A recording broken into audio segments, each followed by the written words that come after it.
This is the Born of Levi experience on G.O.C.C. Media. Yes. Shalom. Peace and blessings, family. How is everybody doing in the room tonight? Now, wrong beat. How's everybody doing? Listen, man. All praises be to the Most High. We are here for another edition, right? We are here for another edition. Oh, yeah, I had to take that bomb. That's the higher bomb right there. I had to take that, incorporate that into the repertoire. How's everybody doing? We are here for another edition. Family, how we doing? Peace and blessings, family. Y'all know how we do it every week. If I'm coming in loud and clear, I need to see them qualms in the chat. Please, ladies and gentlemen, if I am coming in loud and clear, please throw some qualms in the chat for me, please.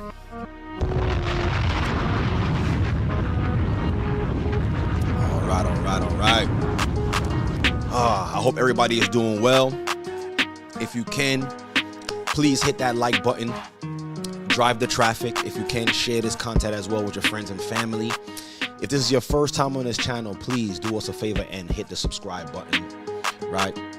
Subscribe, hit the bell for notifications, right? So when I'm on, you'll get all of the notifications, man. Once again, I'm so happy to be here, family. I missed you guys last week. I couldn't be on, work schedule. And with this whole moving process, listen, that's a show in itself. But nonetheless, how's everybody doing? Thank you all for putting the qualm in the chat. I really appreciate it. I really do appreciate you guys putting the qualms in the chat. Yes. You guys see today's topic, college fraternities little dirty secret, or dirty little secret, right? We're gonna talk about it today, right? What they didn't want us to know, but now we know, right? So we definitely gonna talk about that. Man, I'm just so blessed to be here, man. How about you guys? Thank you guys for hitting that like button. Thank you guys for coming in. And I don't want to waste your time, and I definitely don't want to waste mine. So we definitely gonna get right into it. But man, we in some trying times right now, man. And I'm so happy for this truth, because so much is being revealed at this point in time, and it's like almost like an overload of information, but it's doing this for a reason, right? And I'm so happy to be a part of this truth, man. Listen, because everything out there is designed to actually take us away, right? It's really designed to take us away from the Most High. That's why we got to talk about, that's why we have this topic tonight. This topic been in my spirit since last week, but I couldn't come on last week. So it gave me more time to prepare and to go into it, man. But college fraternities, man, we definitely got to talk about it. The dirty little secret when it comes to college fraternities, right? It's like for years, it was like the coolest thing to do. And everybody usually wants to go to college just to join a fraternity. You understand? You want to live in a frat house. You want to indulge in the frat parties. But what if What if I was to tell you that unknowingly you partaking and joining a fraternity, you're actually part of a religion? That's the deeper part about it. And look, we're going to go into it, and I don't want to be too long-winded, but I want this information to hit home, right? Because I want this information to fall upon those who's probably in a fraternity right now and don't know how to get out, thinking about joining a fraternity and hearing, a whole bunch of negatives and whatever the case is and positives about it. And those who just don't know, don't have a clue, right? Or you may have friends and family members that are a part of fraternities.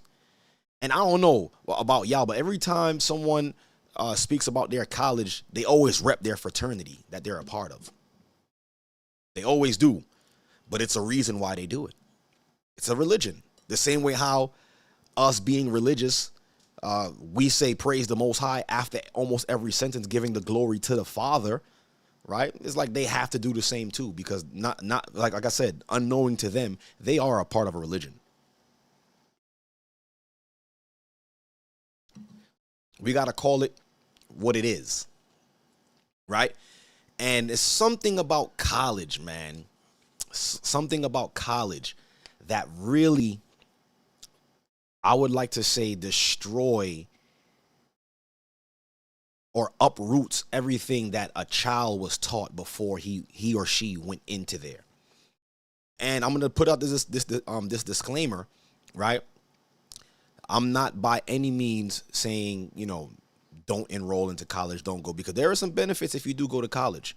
You get your degree, you know what I'm saying? You get your whatever accolades you get from college, and then you go on with your life and you start a life and you're able to have a career and sustain yourself.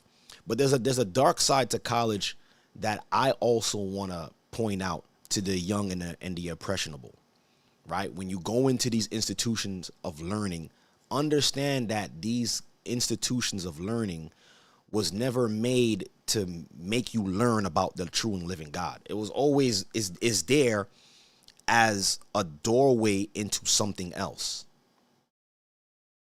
Okay? When you enter into these institutions, it's a doorway for something else, to lead you into what this whole grand construct is. And we're going to talk about it today. We're definitely going to talk about it. But like I said, thank you all for coming in and for doing me that favor and hitting that like button. Continue to share this content. We're going to get right into it, right? I didn't even have no music queued up for today to play an artist, but I'll get that later on in the show. But there's so much information. I think I'm going to have to do a part 2 to this. This is not going to just be one episode. There's going to be a part 2. This is just going to be the breaking the ice of the conversation called fraternities, right? So now the question is, why do so many people want to join fraternities? Are there anything good concerning fraternities? Yes, there's in everything that you would indulge in, there's a good and a bad side to it, right? But I wanna share this with you guys as well too, to show you the pros and cons of joining fraternities, right? And then we're gonna go in depth, because believe it or not, fraternities was never a thing for minorities or so-called African Americans, as they call us, blacks and Latinos, Native American Indians, right? Fraternities and these things was never our thing. Somehow we have been integrated into it. We have been brought into it.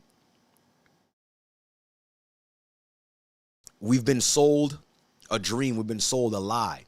So it's our job to try to help people see the bigger picture, if they're willing to see it, right? So now, what is the pros and cons?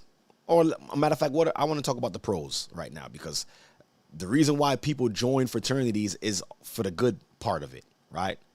Let's look at this. Let me show y'all this. right? So on your screen, I'm on the fraternityadvisor.com. I never even knew there was a such thing that existed. Let me expand this so you guys could see it better. Right? Let's do some reading. Let's do some investigating. And brothers and sisters, y'all gonna find out something that I actually found out going through, like just doing the research on my own. Y'all gonna find out some things that I found out, and it was crazy. And but at the end of the day, it's not so crazy because we understand. And I'm talking, when I say we, I'm talking about us in the faith, us who believe in the scriptures, who believe in the Bible. We understand that there's only two sides to this whole thing. There's only good and there's only evil. There's the Most High and then there's Satan. Anything in between, you actually by default fall with Satan. So, right? Because you didn't make a choice. So if you don't make a choice by default, you're with the fallen one, because that's where he wants you anyways. He wants you in the in-between. He wants you where you're not really too sure. So you know what? I'm just going to stay still. I'm not going to do anything. I ain't going to say nothing. I'm just going to be a good person. I'm just going to live how I live. But he's looking at you like, yeah, you didn't make a side, so you're with me anyways. Right? So now look, what are the pros and cons of joining a fraternity? What are the pros and cons of joining a fraternity? Hey, there you go. You got the frat boys here, right? And it's something about the Greek. It's the Greek letters, or they call it the Greeks, right? So it says here on your screen, I got to minimize it now. Okay. I hope you guys could read it too, because I know it's a little small on your screen, but I'm going to do my best to read it for you guys. All right, without losing anything. All right. Joining a fraternity can be a rewarding experience. Keep that in mind, y'all. They said joining a fraternity can be a rewarding experience, and yes, it can be. Let's not forget that when Satan tempted Christ, if whatever Christ chose came with a rewarding experience. Either he bowed down and served Satan and received power over the world, or rejected it and became an outcast but received by the Father, right? And it says joining a fraternity can be a rewarding experience. It can make your college life richer than you imagine. So it's all about money here, right? People's chasing the dollar. However, joining the wrong fraternity can make your life miserable. And my take on that is any life outside of the life of the Most High is a miserable life. That's just me speaking. I can't speak for everybody, right? So now we're going to go right into it. The pros and cons, right? Pros to joining a fraternity. So now let's look at how nicely they paint it. So that way, it's basically enticing, right? You know, especially for those who are young and impressionable, going to college for the first time, you want to fit in. Like you're going into a new experience, and you got to make new friends. And look at the first pro to joining a fraternity. It says a sense of belonging. Adapting to college life is challenging. For nearly everyone, it is their first experience away from home. It is easy to get lost and overwhelmed in that type of situation. Fraternity life is a perfect remedy for that. So if you're lonely, you're new, just join a fraternity, man. You're going to be right at home. Oh, really? You will have a built-in social network because it's all about camaraderie, right? Being in. And you will belong to an organization that prides itself on developing relationships. That is comforting for a lot of people, right? Lifelong friends. If you join a fraternity, chances are your social life will be centered around your fraternity activities. And they're not lying about that, because once you're locked into this thing, you never unlock, depending how far you climb on that ladder. This is why I say it's a religion, right? As innocent as it may sound, joining a fraternity is a religion, y'all. They just didn't tell you that, but I'm going to show you that fraternities are religious, is a religious construct, and is just Satan's recruitment for the next phase. I mean, y'all don't believe me? Stay tuned. Y'all going to see. It says, when you spend that much time with people, strong bonds and relationships, right? That's why, and look, we're going to go into the definition of the word fraternity. It just means brotherhood. And this was created to strip you from the brotherhood that the scriptures actually talk about. Christ had a brotherhood. So we could say Christ had a fraternity, but his was strictly for the Father's business. But I'll get there. It says, further, the organization will likely create reunions and periodic communications that will enable you to stay in touch with your friends. Yeah, they are friends. Right? Philanthropy. Right? Another pro as to why one would want to join a fraternity. Fraternities prides themselves on doing good in their community. Yeah, you always see them. Right? They come out. Right? Hold on. Okay. Let me know, guys, if my stream is smooth, because I'm getting a message that my stream is not smooth. But just let me know in the comment section below, and I'll figure it out.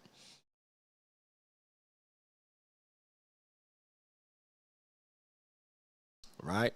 1 second, family.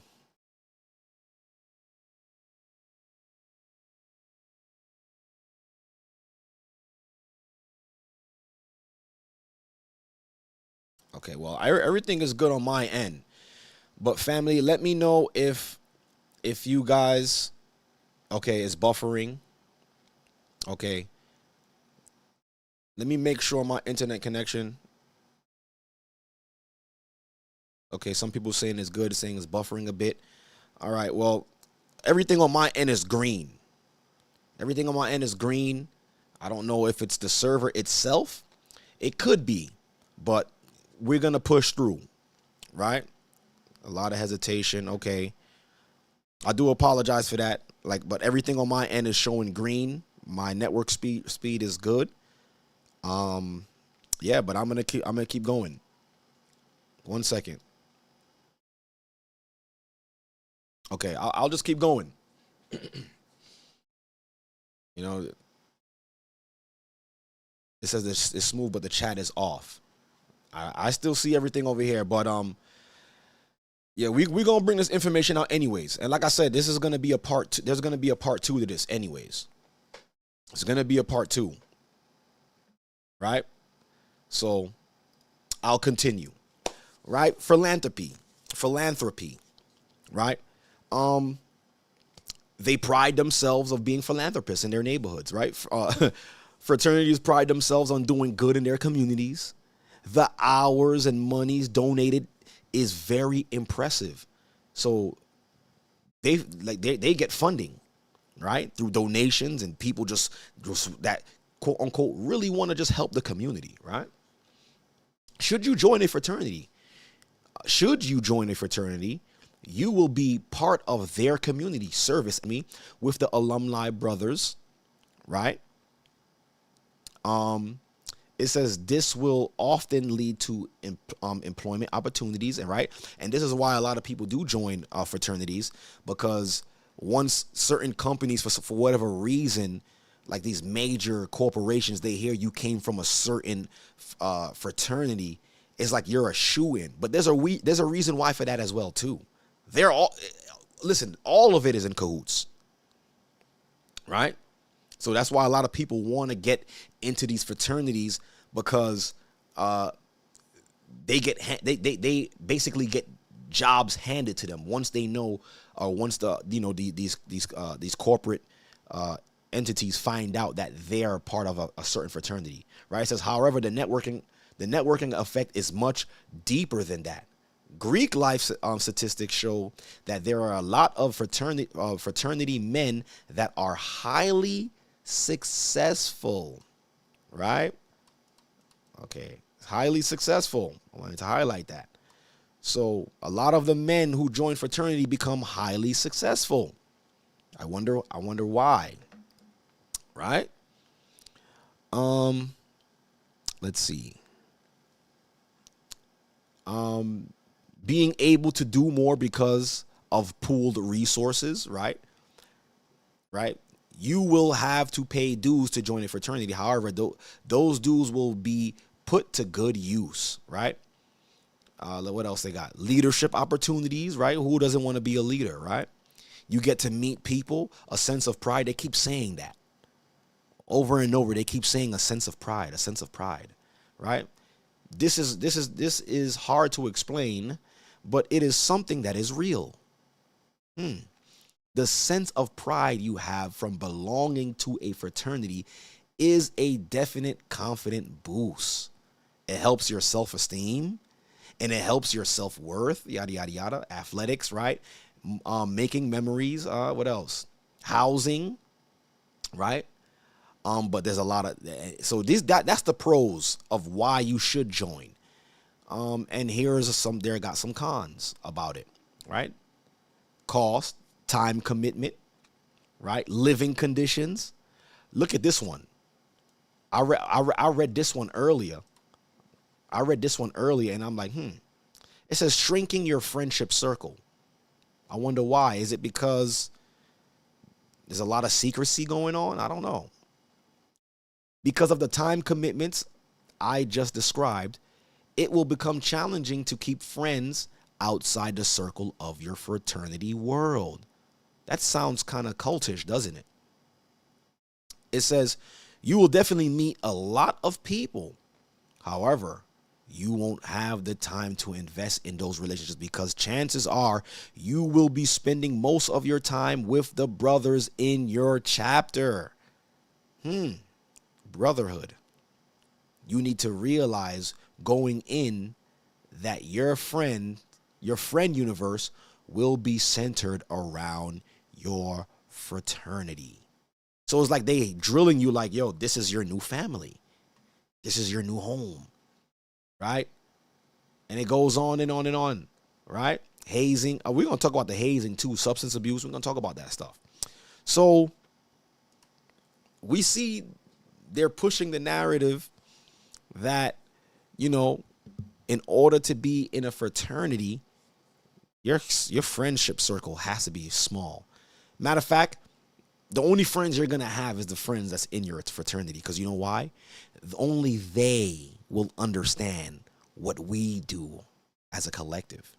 The common people, they're not going to understand anymore. They won't really understand you. The more I read into this, the more I see Luciferianism and Satanism written all over this thing. Right? Masonry, all of this stuff, right? But now, so that's the reason why people delve in and join fraternities. Can you blame them? Nah. A lot of people want a sense of belonging. A lot of people want to feel accepted and feel wanted. It's okay. Right? So they join, but they don't understand that the plot is way more sinister than what they're showing us. Right? So now I took the liberty and to go into the definitions of the word fraternity. But I didn't just go into the regular Webster's. I went into the etymology of the words. And this is a great tool, brothers and sisters. If you guys get a chance, go to this website. Can y'all see it? It's right here on the screen. Online Etymology Dictionary. This is a great tool. And man, do I have a story on how I was able to know that something like this existed. I would have to tell y'all the story how I found out about this, separate from this broadcast though. Yeah, somebody just got to remind me, but it's not by accident I fell upon this or how I was introduced to this. Edomite or Caucasian woman gave this to me, trying to or her boyfriend was trying to disprove my point, a scriptural point, and she, all right, I'm just not gonna go that far, but this is a great tool. Use it, make it your friend, make it your study partner, right? Online etymology dictionary, right? So now, instead of us going to the regular definition, let's go to the etymology, or the beginning of the word, where it came from. So let me type it in here. So let's get it together. Fraternity, right? So now let's take a look at this. Fraternity. Can you guys see it? I hope you guys could see it. I know it looks a little small. I'll do it like this. Maybe this should help. I'll read it like this so you guys could see it. Right? I want to make sure you guys can read what I'm reading too.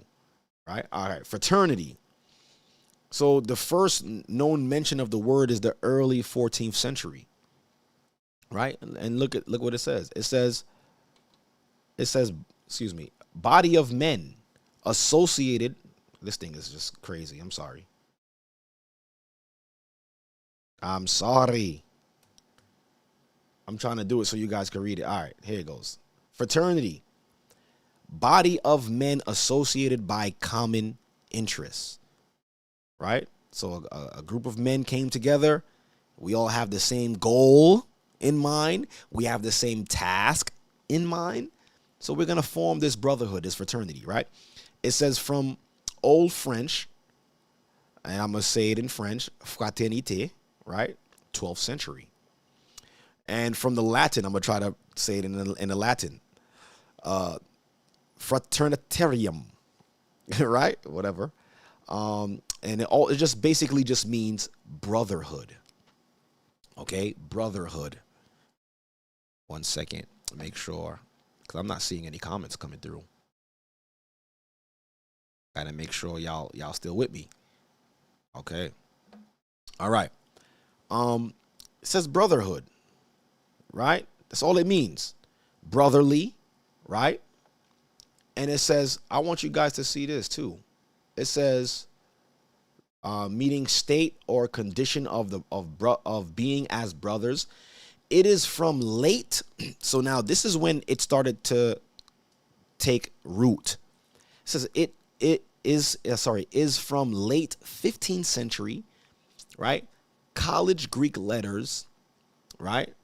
Right here, college Greek letters, letter organizations. Since is from 1777. So that's when they started introducing this in colleges, right? First in reference to what? Phi Beta Kappa. Phi Beta Kappa. Y'all see it on y'all screen? Me. Right? So this was the first ever recorded fraternity in colleges. And this was 1777, y'all. So we weren't in that college. Okay? None of us was in that college where they formed the Phi Beta Kappa.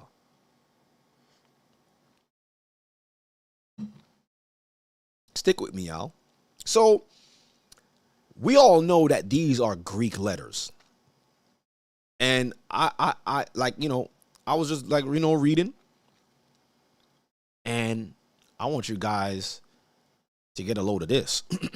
And I'm going to do it with you guys. So we understand those are Greek letters, Phi, Beta, and Kappa, right? Where am I? Okay, so what I did was I just typed it in on etymology.com, right? Phi, Beta, Kappa. Right? Stick with me. So it says is an undergraduate honoree Honorary Society, 1776. And brothers and sisters, somebody tell me, when was the Declaration of Independence? Wasn't it July 4th, 1774? Kana la'a. Somebody put it in the chat because I'm not that smart.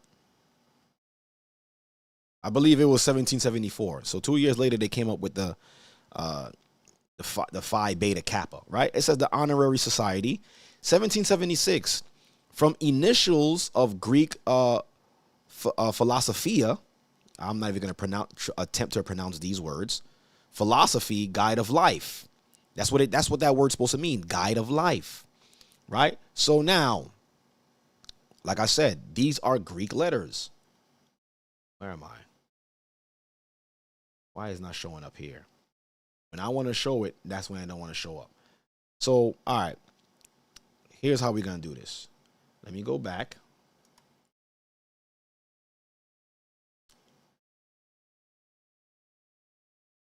Where am I? Let me pull it up like this. Let me search it again.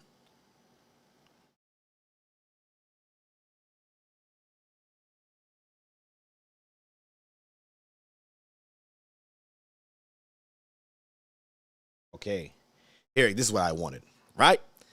So now stick with me. And like I said, we know that these are Greek letters, right? These are Greek letters. So now, and we know that in the English language, right? There's what? There's only 26 letters in the alphabet, right? So let's look at the first one. It says Phi is the 21st letter of the Greek alphabet, right? Let me pull it up so you guys could see it. So I'm gonna write it down for you guys. Phi. They said this one is the 21st letter in the Greek alphabet, right? And it got more definition, excuse me.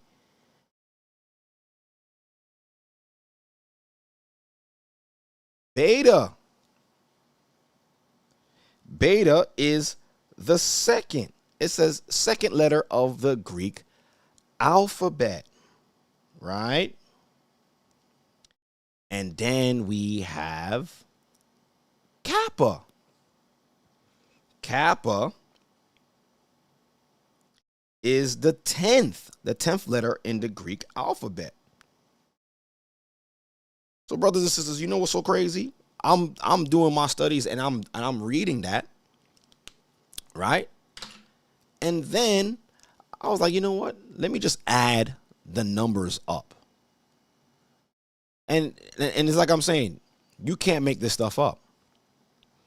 Do you know that Phi Beta Kappa, when you add up the numeric portion of it, it sums up to what? The number 33. I don't know if I could, let me make it where you guys could see it. See. I'm trying to make it.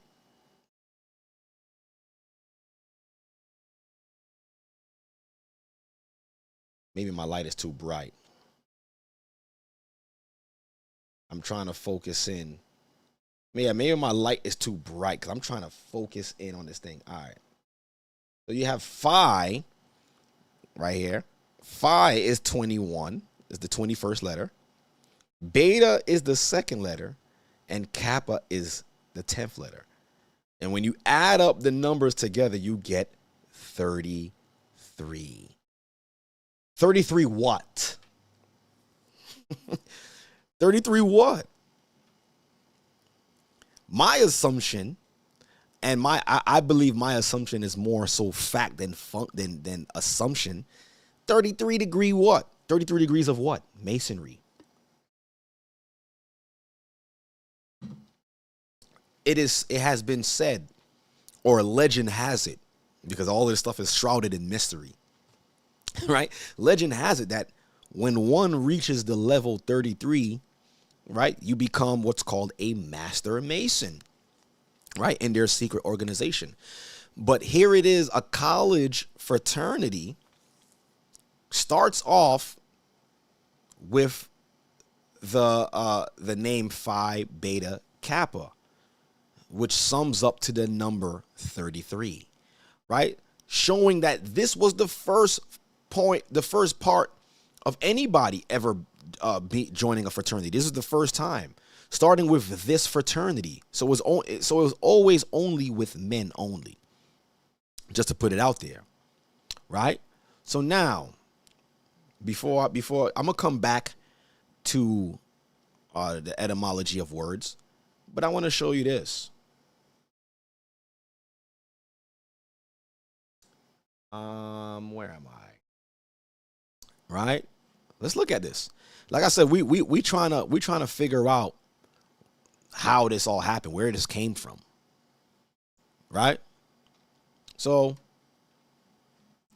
Google's your best friend when you're researching, right? Right? From sources across the web. So this apparently is a list of people who were Phi Beta Kappa.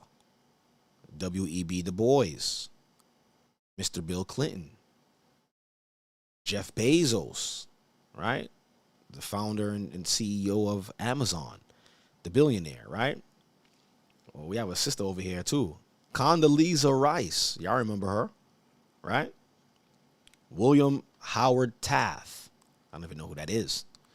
Sonia Sotomayor. She's She's like, I think she's a judge.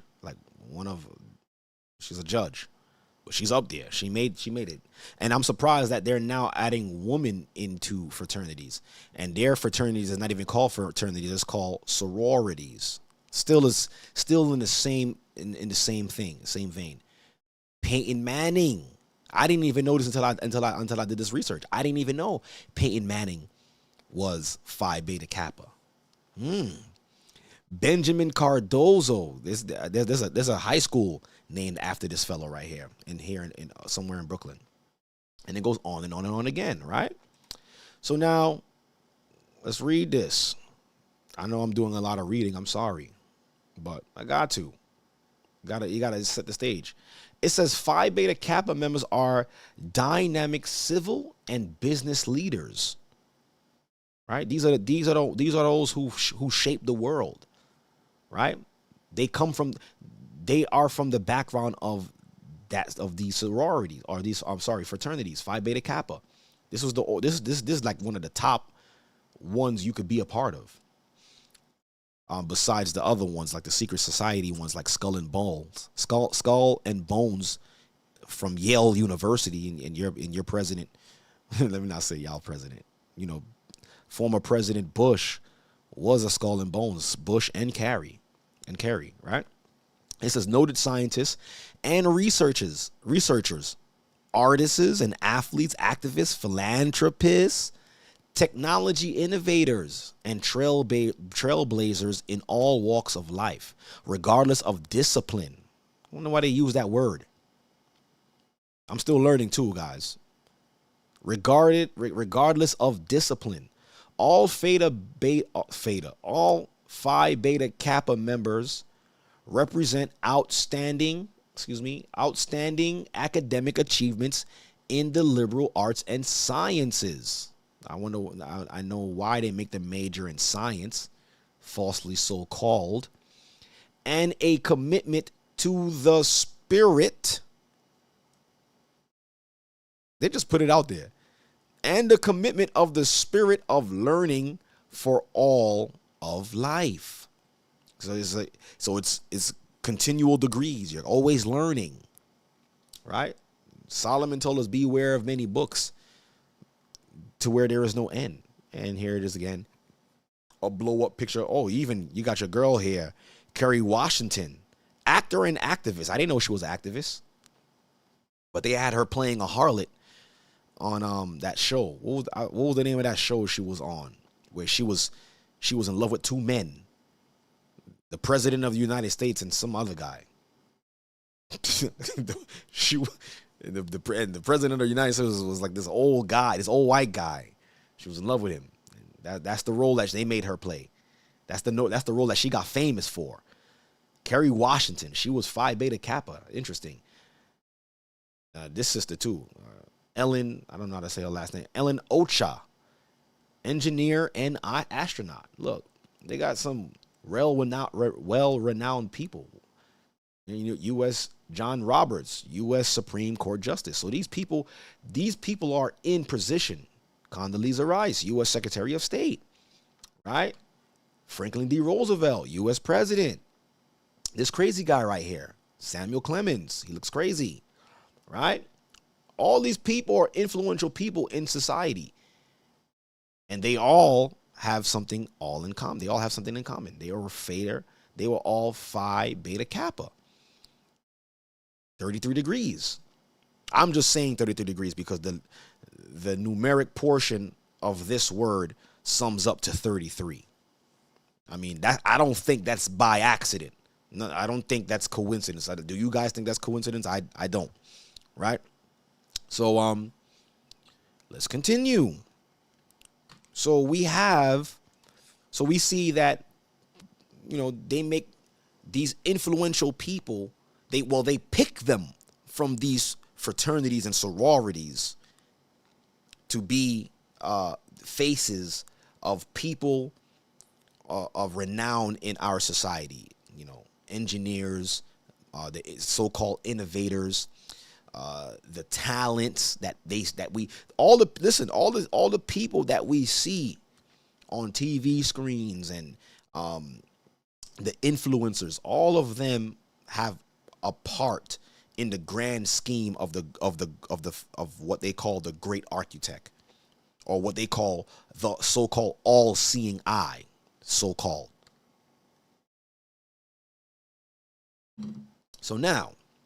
So Phi Beta Kappa started in 1776.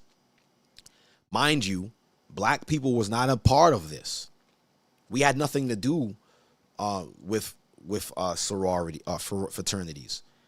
This Phi Beta Kappa was created before slaves could even read and write, or was so-called free. Because while they were celebrating their Independence Day, we were still in the cotton field. So this Juneteenth that they were giving you, don't fall for it either. Like, what the heck is a Juneteenth? It's Juneteenth, but I still had to work on Juneteenth. I didn't get that day off. So, anyways, I digress. All right. So we get in some way here. So now we see that they came up with this idea of starting a brotherhood, right? These white men came together like, you know what? We have a common goal. We have a common idea. Let's start our own fraternity, right? You know what? We're going to call it Phi Beta Kappa. Ironically, the numeric portion of it sums up to the number 33, right? So now the question is, how did we as so-called African Americans, so-called blacks, Latinos, Hispanics, how did we get caught up in this? Right? Let me show y'all this. Where can I start with this? This is really interesting too. And like I said, I started finding all this out just by researching it. This is why research, the internet is a very serious tool if you know how to use it, or if you know what to look for. Right? So that brings me to finding out. Okay, matter of fact, we got to go back to our friend. Right? Remember, I told you guys, etymology.com, man. Make that your best friend. So it brought me to, what was the, matter of fact, before I show this, I could show this, right? Sigma Pi Phi. And some of you might ask, what the heck is a Sigma Pi Phi? It's another fraternity, but let's read about it though. Because remember, Edom or Caucasian, the Caucasian race, they already had their own fraternity. And you know us, we always want to fit in. We always want what they have. We always want what the other nations have for some reason. It's always in us. The Most High freed us from Egypt, brought us into the wilderness, and then brought us into Canaan. And after that, we wanted to see what the strange nations were doing and going into following their gods. Nothing new under the sun, right? So let's talk about this now. Sigma Pi Phi. So Wikipedia tells us Sigma Pi Phi, also known as the Boule. I know some of you guys who are quote unquote woke heard of the term the Boule, right? Founded when? In 1904. So they waited a whole 200 some years to give us our own fraternity, right? The Boule, founded in 1904, is the oldest fraternity for who? For African Americans, for us. They finally remembered us, y'all, right? Among those names with Greek letters. So, mind you, the first ever one that was created was Phi Beta Kappa, 33-degree Masons. White men, whites only. Then, you know what? We want to integrate so bad, right? We wanted to integrate so bad that they was like, you know what? Yeah, we could use y'all. You know what? Y'all could have y'all own fraternity. It's going to be called Sigma Pi Phi. But this is exclusive for only the elite blacks, right? It says the fraternity does not have collegiate chapters, meaning you don't have to be a part of a college, right? Because a lot of blacks wasn't going to college in 1904. It was a handful of us. A lot of us were still working in factories and indentured servitude. Right? We still a lot of us was still trying to buy our freedom.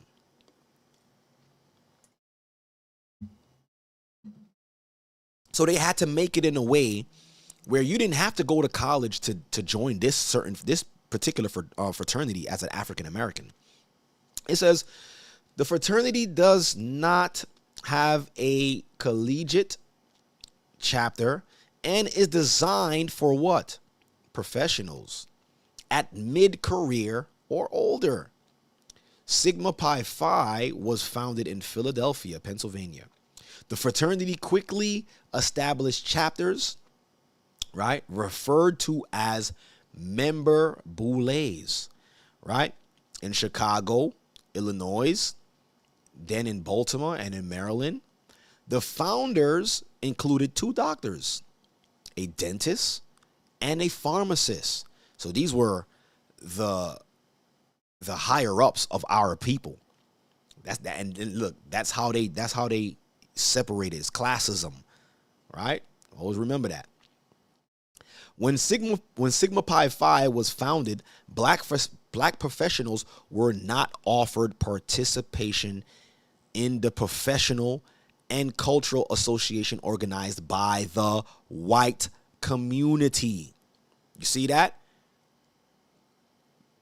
The white community or the white fraternity brothers were getting jobs before the blacks, even though a lot of the black men, they had all of the skills, being that we came from slavery, being that we are the ones who actually built this dang nation.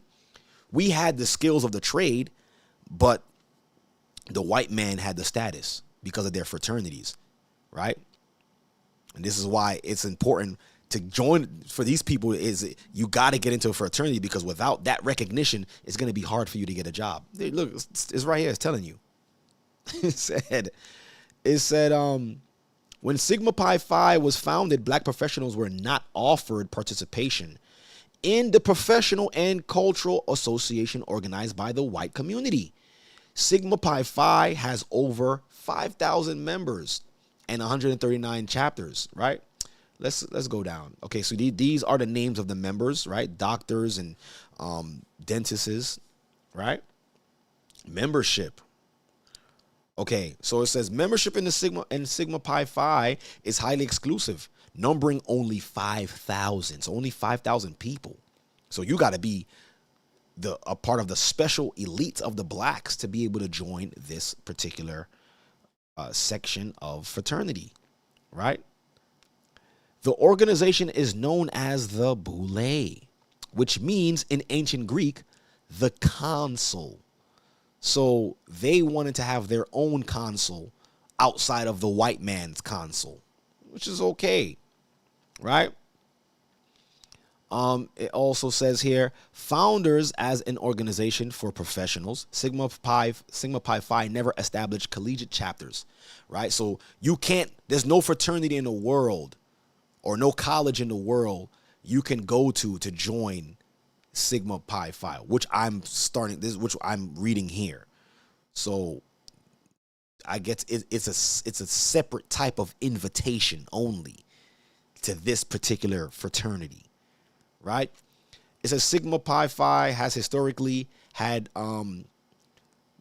congenial relationships with intercollegiate black Greek letter organizations. So I guess they partner with certain of them. As many members of Sigma Pi Phi are members of both, right? So you could be a part of a fraternity in your college, and you could be also selected to be a part of this. Look at this. Sigma Pi Phi, where am I? Sigma Pi Phi founder Henry, so this is what he looks like. And he permed his hair. Henry McKee Minton and Martin Luther King Jr. Wow. We're both members of Alpha Phi Alpha.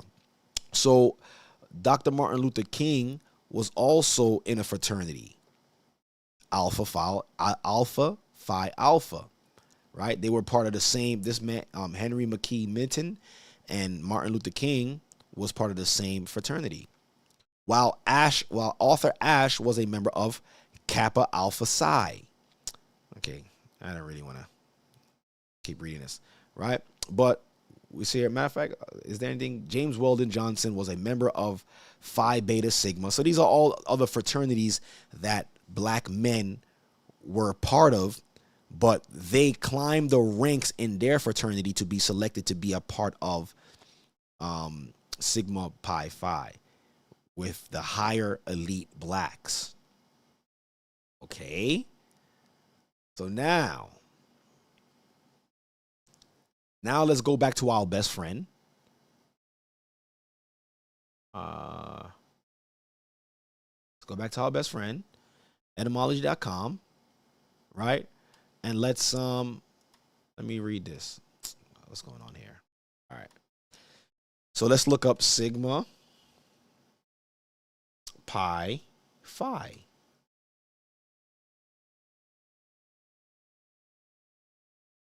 Where are you? Oh, I'm sorry. We can't even look up Sigma Pi Phi in etymology.com because the origin of it was in 1904. So let's scratch that, right? Where are we going to?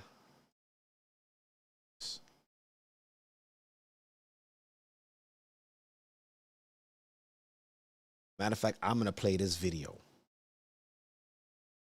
And look, remember this symbol. See the symbol? This is the symbol of Sigma Pi Phi. Right? Y'all see the symbol right here? This symbol is the symbol of Sigma Pi Phi, the Boule, right? This fraternity. want to show y'all this too. Let's go to Google.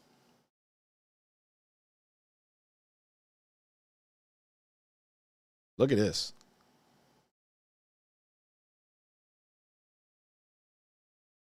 Oh, look, it spelled it out for me. This thing is listening to me. LeBron James fraternity. I want to show you what's on his chest. Can we get a...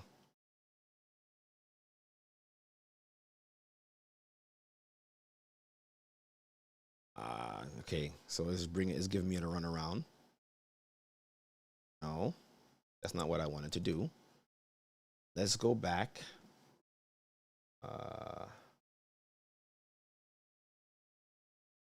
I just want to see, let me see if I can increase it from here. I'll do it like this. LeBron James, look at this.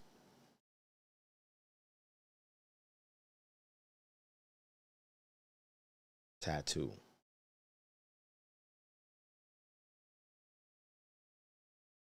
I spelled it wrong.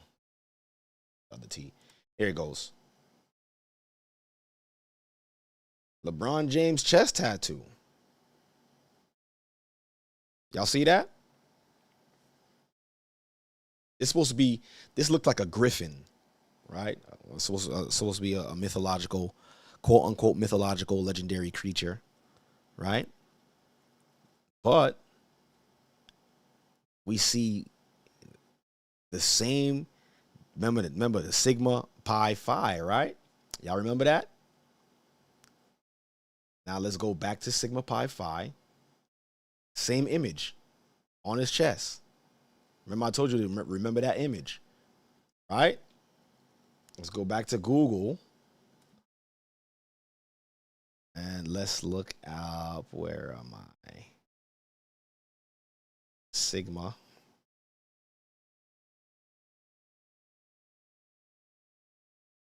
Right, the image. Remember? Huh? Sigma Pi Phi.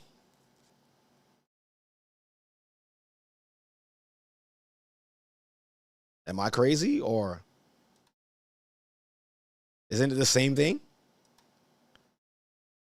LeBron James chest tattoo and Sigma Pi Phi. So now, y'all be the judge.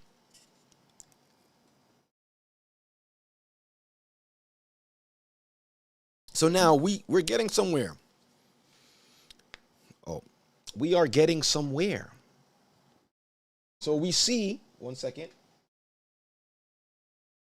We see that our black brothers and sisters wanted to integrate, always wanted to integrate with what Edom, our brother, was doing, right? So now, oh, matter of fact, I got more definitions for y'all. I didn't even share these definitions with y'all. Before I go there, I'm gonna play this video, right? And this video was sent to me. Shout out to my aunt Karim. He sent this to me earlier today, which is crazy. He sent it to me, and we're gonna look at it together. And this is from a channel called Truth Unveiled, I believe. And he did a piece. He did a piece about the truth about the Divine Nine, right? So basically, the Divine Nine is 9 fraternities that work together to create what we're gonna see here on the screen, right? Look, let's take a look. Can we play? Because what is the deal with them? If there is power in those other white secret societies, that should mean that there is power in the black ones as well, right? The answer is a clear yes, but it's too deep to discuss right now. The fact I'm getting to is that black secret societies do exist, and it has been the primary way of access Satan has had in order to infiltrate the black community in America. Because and you see, this is what Satan has used to infiltrate the black community. because we was never into none of this stuff. Greek letters and doing all of this weird ritual stuff. And yes, they do rituals. In order to join any fraternity, you have to indulge into rituals. And initiate. There's always an initiation process. And brothers and sisters, believe it or not, there's a reason for those initiations. We're gonna talk about it a little bit later, but let me try to speed this up. I don't want it to be too long-winded. But there's so much information. This is why I know I got to do a part 2. Their secret, it was a good reason why the infiltration was able to occur. Nobody knew certain men and women in their communities were compromised. Nobody knew that certain men in their communities were compromised. And like I said, before I come back to this video, I don't know if I said this, but I'm going to say it now. So we're seeing here that the reason why Edom, or the Caucasians, they allowed us as the minorities to start our own organizations, our own fraternities, is because they need a hand in everything that we're doing. They had to keep us close, right? Because if they didn't, if they don't keep us close, we will rebel. And they can't have us rising up over them, right? So in every society, the higher ups or the higher fraternities, which is whites only, and look, and let me put it like this: there is a fraternity that none of us can get into. None of the blacks, no black people can get into the higher fraternity. It's for whites only, or higher elite men. That's all I'm going to say about that. But they handpick. Let me show this. They usually handpick these people. You see these people on the screen? Your judges, your athletes, your war generals, your actors, politicians, civil rights activists. Always keep that in mind. They handpick these higher up blacks, the boule, to be gatekeepers for us. Y'all get that? They are the gate. These people that you see on the screen are the gatekeepers, because they have been put in position by the fraternities above them. Mind you, there's more than 33 degrees. They probably looking at us like, yeah, y'all stay on 33. We on 633. That's what they probably looking at us, right? There's higher degrees. Okay? So the higher elites, the higher fraternities, handpick these men and women to be over us. So that way we could look at them and be like, yo, man, I want to be a part of that. And usually we got to go through them, and then they put us, if everything works out, then you get put on. But there is also an initiation. And before you can even join these, they always want to know what fraternity you was from, what college you was from. And if you wasn't a part of the college, they see if they could use you. And they actually basically see how much are you willing to do, basically through the initiation phase. Okay? So they'll see someone that's willing to do anything to get in. Yeah, that's somebody we could use, because you don't have no morals. You don't have no filter. Right? So these are the gatekeepers, but continue. So when we saw them, we looked at their status and their rise that we thought that was based upon education and hard work, never really realizing that they sold out in order to sell us out. I've gone over these black secret societies in other videos. He said they sold out in order to sell us out. Is that hard? Is that far-fetched, brothers and sisters? Because mind you, we didn't start this thing. We seen what they were doing and wanted to integrate. I spoke directly about Prince Hall Freemasonry, and I spoke directly about the Black Boule. Two topics that are extremely important if you want to understand these Black secret societies. Again, please know that the secret is not that they exist, but the secret is what they actually do and what they believe in and what they practice. But here's the thing. While those organizations are known for keeping secrets, and they are the source of power in the secular Black community, what goes very overlooked is the recruitment tool that's used for these secret societies like the Black Boule.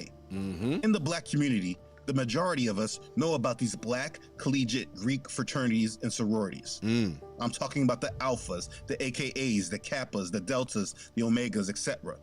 You see? That's joining these fraternities in college is the initial, or I would say is where they recruit. Okay? I'm talking about amongst the Blacks. They recruit the higher performing pledges or pledgers, those who pledge themselves to their fraternity, the one who soars academically, financially. They handpick those to be the gatekeepers in our society. They move them out of their fraternities into another fraternity. Okay, that's how it works. So when you come out of nowhere, when one comes out of nowhere, like, yo, how come we keep talking about this person? I never even heard this person in my life. And now all of a sudden, also all you hear about is this person. Yeah, they just moved that person up from behind the door, from behind the curtain. They was already there. They was already in a fraternity somewhere, ranking up. And they just all right, now it's time to use them. Yeah, push this one out and bring him in. Right? And listen, the initiation process is what they use to frame them. But we're gonna get to that too. But though we know about them, we know very little about the first Black Greek fraternity, the Black Boule, Sigma Pi Phi. This is the first Black Greek fraternity in the country, the first pillar of Black history after Prince Hall Freemasonry in the Black community. And it was funny when my ox sent me this video, I already had this research. I was reading. I'm like, yo, this is crazy. It's just bringing confirmation, but you know. But I guarantee if you surveyed a majority of Black Americans, they wouldn't be able to tell you much about this group. Most people don't even know that they exist. This is true because, again, like I was saying, there are Black secret societies and they hold power in the Black community. Most of the prominent Black men in the Black community are Boule and they're proud of it, which is why LeBron James tattooed their symbol on his body. You see that? I was just showing that. So he was selected because he's someone of high influence amongst his people. So we could use you. And that's what they always do. They find the influential of our people, then they use us to destroy our own people. Because why? Money. They put money in your face. They give you a paycheck. It's right in plain sight. But because we operate in ignorance without knowledge, it is seen but not known or understood. But listen, this subject is not about the Boule. The point is that in order for the secret society of the Boule to function, to grow, and to operate, they needed a way of recruitment so they can continue to grow throughout our generations without the masses knowing. How? And their most primary recruitment tool are the Black collegiate Greek fraternities that were formed after Sigma Pi Phi came into existence. You see, brothers and sisters? That's how they recruit new gatekeepers in our community, amongst our people, is through college fraternities. So what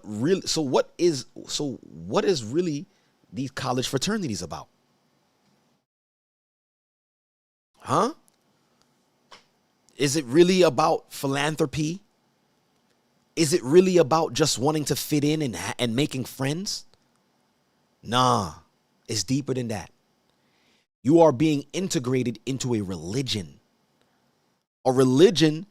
that if you want to be a part, that if you want all these nice things, you're gonna have to make some sacrifices. That's what I'm saying. Like, you know, my young brothers and sisters going into college, beware of these. Yeah, they make it look nice. They say, yeah, we help you. We help you with get a job, and you know what I'm saying, you always gonna, you know, be first in line, and look at the money that you can make by being in this particular sorority or fraternity. But understand that you are in a religion. How do I know this?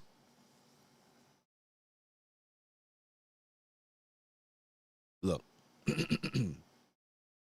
Listen. Hit that like button, brothers and sisters. Continue to drive that traffic. This is some information that our young brothers and sisters need to see before they go into these colleges and before they give their life over to Satan. Yeah, I said it. Okay? Look at this. And look, all this information that I'm finding right now, it wasn't hard for me to obtain it. I just Googled it and I asked Google the right questions. I should have went on. You know what? I should do that. I should go to Chat GPT right now and ask it. But I didn't do that yet. Probably the second show I'm gonna use Chat GPT. We'll see what we can get out of that AI, right? But look at this.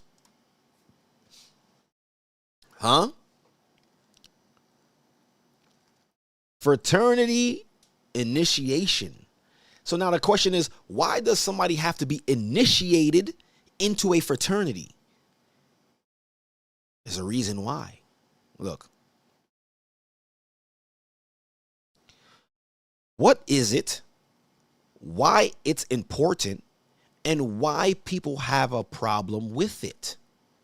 This was an article that came out in 2020. So let's do some reading. Right? It says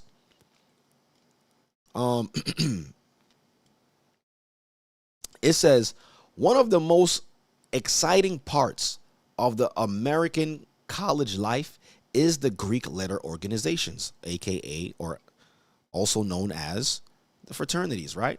These organizations, known as fraternities for boys and sororities for girls, are closed social clubs that allow students to fully engage in social activities while enjoying being taught certain character building values, right? And systems. In fact, some people even believe that being part of a fraternity or sorority is essential in becoming a model student, because that's all you hear about. They push this. And as soon as you come into I've never been into a dorm, into college. I mean, I've did a semester here and there, but I've never really been a part of college life. But I know for a fact that this is pushed on young kids as soon as they come in. They make you feel like you have to join certain fraternities or whatever the case is. They make it cool, right?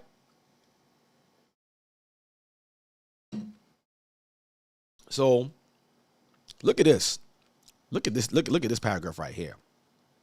It says, however, in order to be a part of this, a student must undergo a fraternity initiation. You must be initiated into this. You must be initiated into this religion. Okay? Because that's, if you can pass the initiation period in a small fraternity in your college, right? That lets the higher ups know that you're capable of being controlled. You'll do whatever it takes to get the job done. That's what that basically shows them. The fraternity initiation tests a person's dedication to be. See? It's saying it. The fraternity initiation tests a person's dedication to be a part of the fraternity. Not to mention, teaches them values like humility. Really? And brotherhood. Nice, right? Unfortunately, some fraternities become violent and will often cross the line in their initiation rituals. And then in this article, I kept seeing the word rituals. I'm like, yo, why are they using the word ritual here? Huh? Because it is a ritual. In order to join these religions, you have to do a ritual. Like for us, it is some would call it ritualistic, but baptism is a ritual part of our belief. It is one of the core tenets into our belief, into entering into the kingdom. So one cannot enter in unless they have been washed. So that would be ritualistic. But for them to show that you're down with them, there's certain rituals that you have to do. Look, let's go back here, our best friend, and look. Let's look at the word ritual. And this is how we know that fraternities are a religion. Okay? It's a religion. I don't care who denies it. I don't care if someone is in a fraternity right now and say, no, it's not a religion. Yes, it is. Because you was initiated into it. You had to do certain rites to get in. That's a religious base. That's a religion base. So now, let's read. Ritual. The origin of the word is from the 1560s. Pertaining to or consisting of a rite or rites. Right? From French ritual or directly from the Latin, right? It says relating to religious rites. Okay? Okay, it says religious, so rituals are, so the word ritual leads us to religious observance. Religious observance or ceremony. Huh? Or a ceremony. Okay? I'm sorry. Okay? Or a ceremony. Let's read more. Right? Ritual, 1640s. Prescribed manner of performing religious worship. Religious worship. From ritual. From the 1650s. As books containing the rites or ordinance of a church. So they're just giving you an example here. So in the 1640s, it was understood when you perform a ritual, it is a prescribed manner of performing religious worships. So yes, if you are going through the initiation rituals, you are partaking in a religious ceremony to be initiated into their religion. See, you see how things becomes more clearer once you understand the meaning of the word. So they think that, hold on, let me go back to this video. They think it's this. Affectionately known by colleges and universities across the country. This is what they think it is.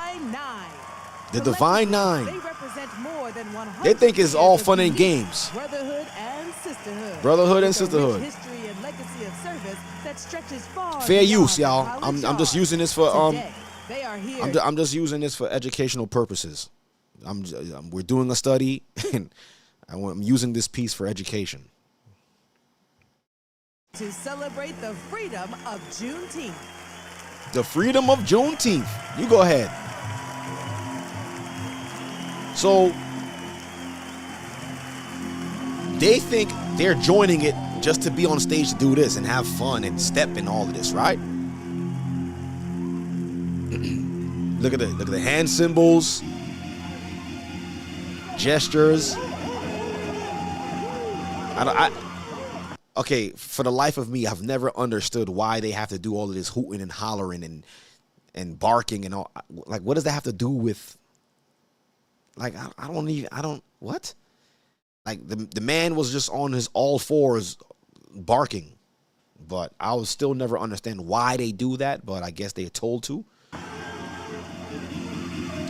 Look, you see that, sister? She throwing up the all-seeing eye. The brothers of Alpha Hold on, Phi I'm sorry. She throwing up the hand symbol. They throwing it up right here. They throwing it up right here. You see that? They throwing it up. And we thought when Jay-Z was doing that, he was throwing up the diamond. Nah. He was not throwing up the diamond. That's not even, and if you look at the way his hands is, it's a triangle. It's not even a diamond. But he had all of us throwing it up in the sky. But he was just initiating us into his religion, unbeknownst to us. But they know what they doing. They know what them signs mean. Look, like, why was he on all fours barking like that?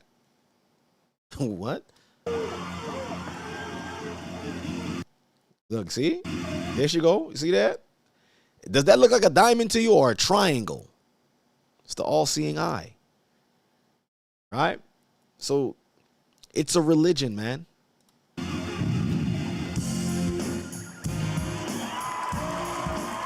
So The brothers of Alpha Phi Alpha this is, Fraternity Incorporated. see, this is what we see. We see the fun, right? Oh wow, this is cool. I get to be a part of this. I can do those moves. This is what we see, but you don't see the religious aspect of it. This is the recruitment for Satan. The ladies of Alpha Kappa Alpha Sorority Incorporated, 1908. The brothers of Kappa Alpha Psi Fraternity Incorporated, 1911. The brothers of Omega Psi Phi Fraternity Incorporated, 1911.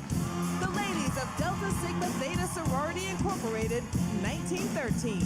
The brothers of Phi Beta Sigma Fraternity Incorporated, 1914. The ladies of Zeta Phi Beta Sorority Incorporated, 1920. The ladies of Sigma Gamma Rho Sorority Incorporated, 1922. The brothers of Iota Phi Theta Fraternity. Man, the band is killing it. The band is killing. I can't front. The band is killing. But this is what you see. You see the fun.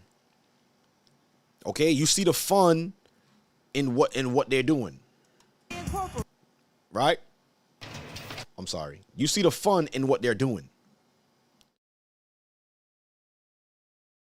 But little do you know, you have been initiated into Satan's religion, or the recruiting process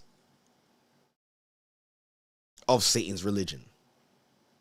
Okay, so now I'm gonna go back to this article that we was reading before. Right? It gets good. You've been recruited. Right? Now you get this out of the way. Okay. So where were we? Right? It says, what is a fraternity initiation? It says a fraternity initiation is any type of ritual, religious practice, or religious ceremony, any type of ritual which may involve hazing. Hazing. Why? Now the thing is, why do they haze? That pledges must go through in order to be formally accepted into a fraternity. These initiation rites differ per fraternity. So every fraternity has their own thing that they do.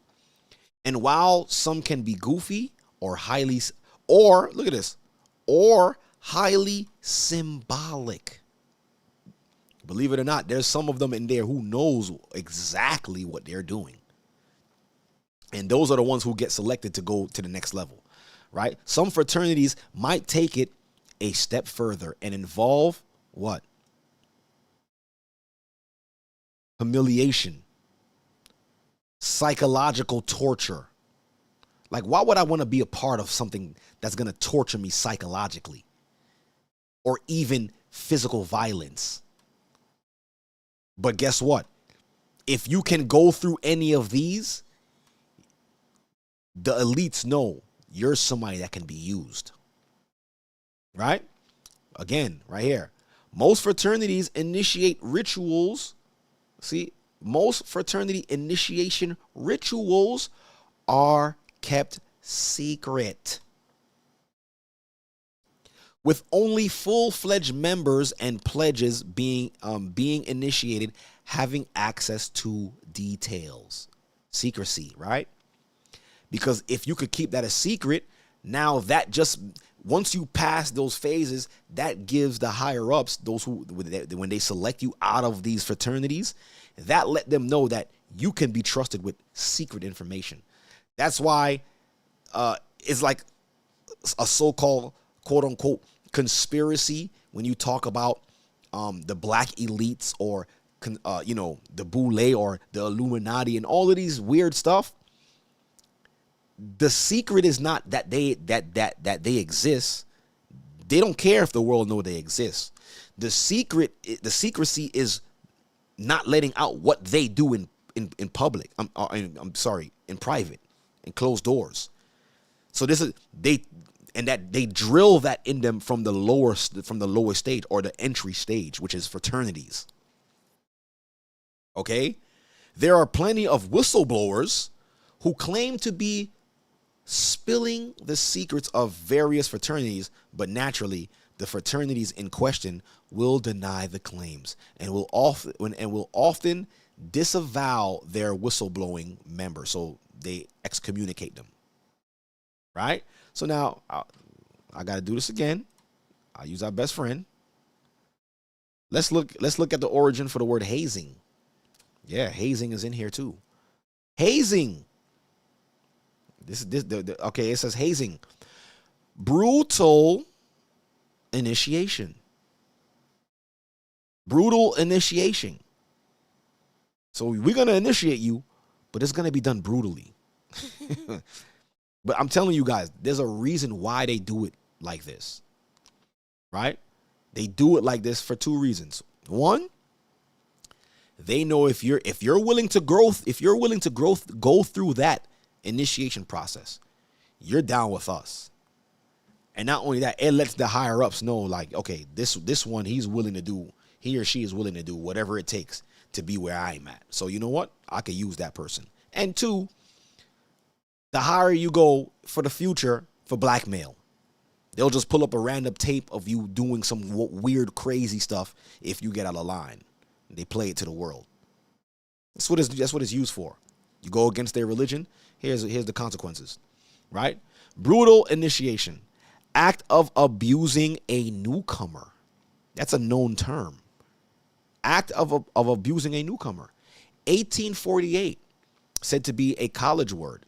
This is when it first started being in use in the year 1848. This word is used at Harvard College to express the treatment with the treatment which freshmen sometimes receive from higher classes, and especially from the sophomores. Collection of college words and customs. Okay, whatever. Right? It says, what else they got here? They got more on hazing here. Haze. Right? Going through hazing. This is haze week or whatever they call that joint. Subject, or the person, subject to cruel horseplay. Subject to cruel horseplay. And do you know what work of the flesh this actually ties into? Lasciviousness. Lasciviousness. Cruel horseplay. Lasciviousness breaks down to wild and obnoxious pranks. Okay? You ever see people doing crazy, wild, obnoxious pranks and saying, yeah, it's just a prank? Yeah, that's the spirit of lasciviousness. Okay?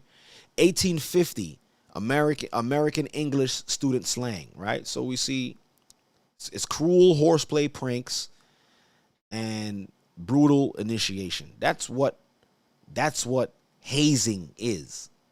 Right? Right? So it says prior to the initiation, pledges will often undergo hazing, which is often designed to teach potential students the ins and outs of the fraternity, right? From the particular fraternity culture norms. Let's see. I wanted to get this. Why is a fraternity initiation so important? They ask, right? Here's why. To the fraternity, having potential members undergo the same experience as they did when they were pledges is an important part of the concept of brotherhood, right? So basically, they want to really know if you're down, right? Ostensibly, every fraternity initiation rites, religion, are designed to teach their pledges their organization's value. So they're teaching you the value of this particular religion system. They're teaching you the system. They're teaching you the culture, and of course, the respect for and within members of the fraternity. It's a religion, right? And they drill this in you because it will be used, believe it or not, at a later time. Okay? It would be used at a later time. And like I said, this is how the higher-ups choose the next leaders of our communities from these so-called fraternities, or for the black collegiate fraternities, which is called the Divine Nine. There's 9 so-called divine or high fraternities that African American people join, and through those fraternities, you get selected to join now the Boule, okay, or Sigma Pi Phi, which is the highest black fraternity, right? And the thing is, let me move this out the way. And the thing is, they'll give us the Boule, but we're still under their feet. It's like, yeah, y'all, we made it to the dinner table. Boy, you're not even at the dinner table. You're sitting on the floor with the dogs. You're eating from the crumbs. We're allowing you to eat from the crumbs. That's basically how they're looking at us. Right? So, now we're seeing how dangerous these fraternities are. Okay? Because we go in there thinking that it's all cool, it's fun, wow. But before you know it, you shaking hands with the devil. Okay? Unbeknownst to you, you're being initiated into a ancient religious practice. And you thought you was just going in there to get a nice sweater, a jacket. Bamboozled, ran amok, led astray. Yeah. You bamboozled. You in there now. You don't even know what's going on. You just seeing all these weird things going on. And you're like, oh, I didn't sign up for this. I just wanted friends. I just wanted to be a part of something. Yeah, okay. You are a part of it now. Welcome to Satan's selection. And the higher up you go, the more you can be used. Okay? Hold on. There was something else. Matter of fact, there was something else I wanted to show in this thing. Here we go. Let's look at this together.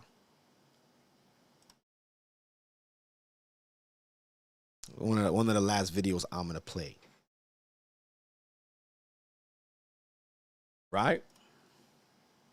Oh. Fair use, right?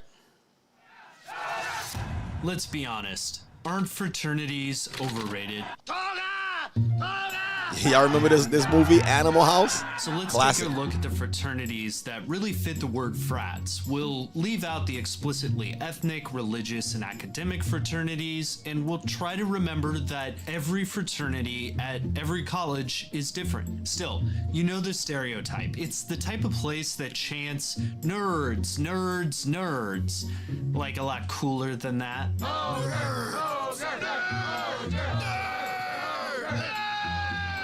are they? I think they're talking about us. Even when we just look at the goofy party side of frats, there are real negatives. Studies have shown that frats correlate with increased binge drinking and an average 0.25 drop in GPA.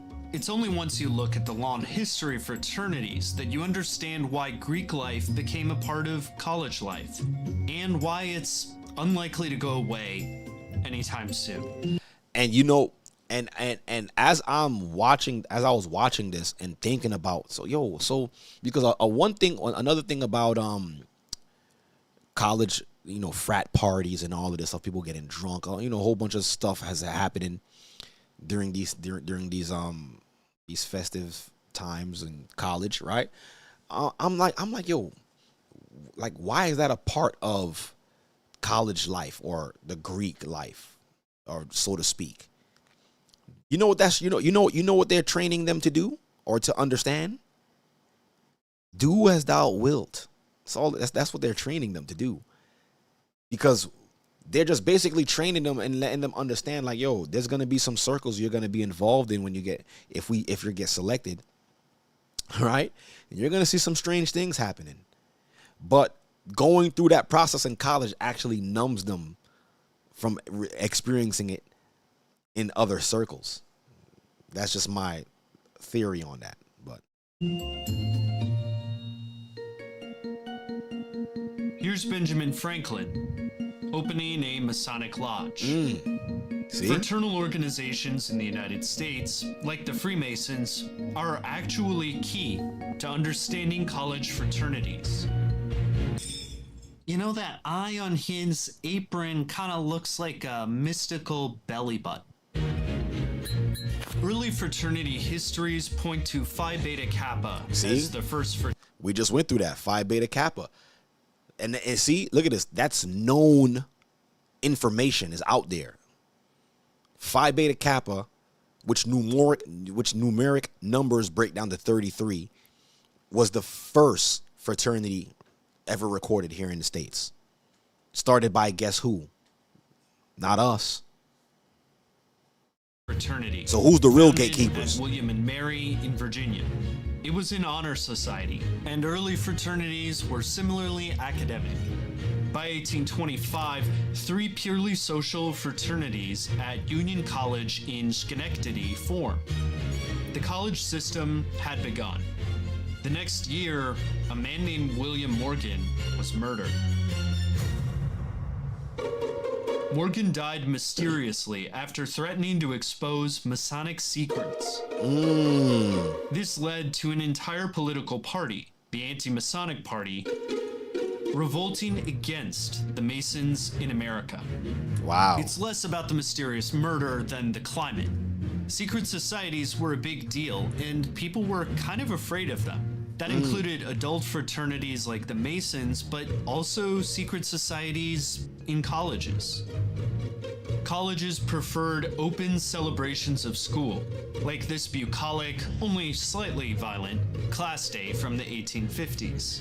This 1900s issue of a Sigma Nu journal shows consequences of anti-fraternity sentiment, laws that banned fraternities or forced them to operate in secret. Even successful fraternities had to find strategies to fight this. Delta Upsilon started as an anti-secret fraternity, a frat without secret rituals. It started for this like that. reason. It seemed like frats were on the way out. So what changed? This chart and this flagpole are equally important to understand how frats took over schools. Look at that jump from 63,000 students in 1870 to 600,000 in 1920. It's massive. This jump in enrollment created a lot of problems. and fraternities helped colleges solve them. Like that kid on the flagpole. College Flag Rush, where freshmen and sophomores battled over a flag, was popular for everybody, not just frat kids. Look at those ripped clothes. Students were injured and even killed during the scramble. The point is, college students are idiotic. Full stop. And college... All right, that's enough on that. But he gave some great points about that.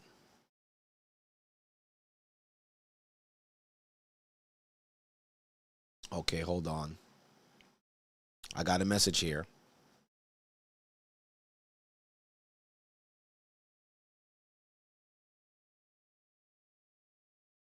Okay, so I ain't gonna play it again because I got hit with a message about the stream, just showing. Yeah, but it was fair use. I'm not using it for anything else, right? But yeah, so we see here, there he was explaining why colleges tolerate fraternities, but it's not that they tolerate it; they need them, right? They need them to continue to recruit. They got to recruit, right? Look at this. Let me read this with y'all.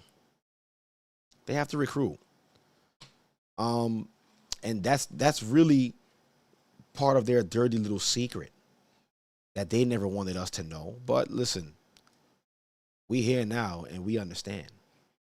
Let me pull this up for you guys so we can read it together. So what time is it? Oh, we got some time. I'm gonna read this. I'll open the lines real quick, and then because I want to talk about this real quick. Look at this. So I'm in the book of Obadiah, right? Verse 4. And it says, speaking about Edom, it says, though thou exalt thyself as the eagle, right? And though thou set thy nest among the stars, thence will I bring thee down, saith the Lord.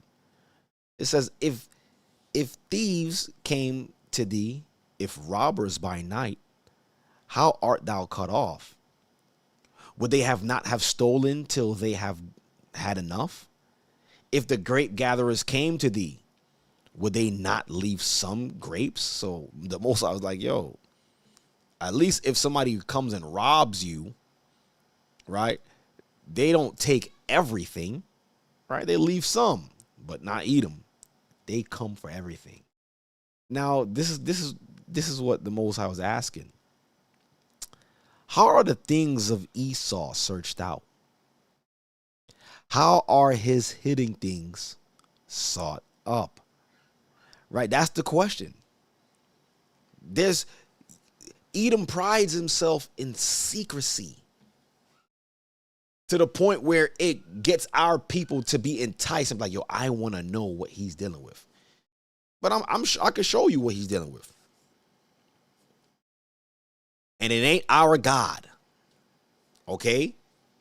And if you want to be a part of what Esau is bringing, you got to go through these rituals. You got to go through these initiation phases so we can really trust you. So we can really put you in position to really affect God's people. Not just God's people, but all people. Because we're all in the same boat. All of us. Jew, Gentile alike. We all suffering. Right? They don't even care. Right? There was one more scripture I wanted to read. And that'll be all.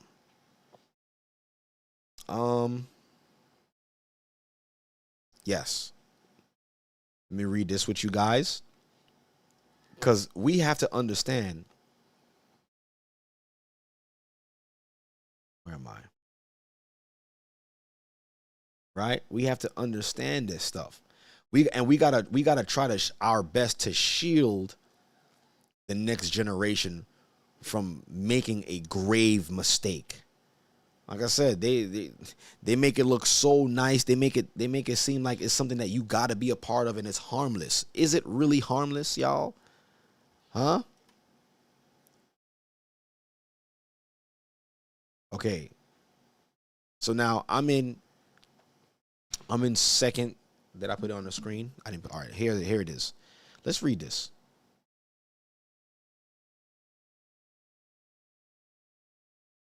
Matter of fact, I'm gonna start at verse 1 because it's all good.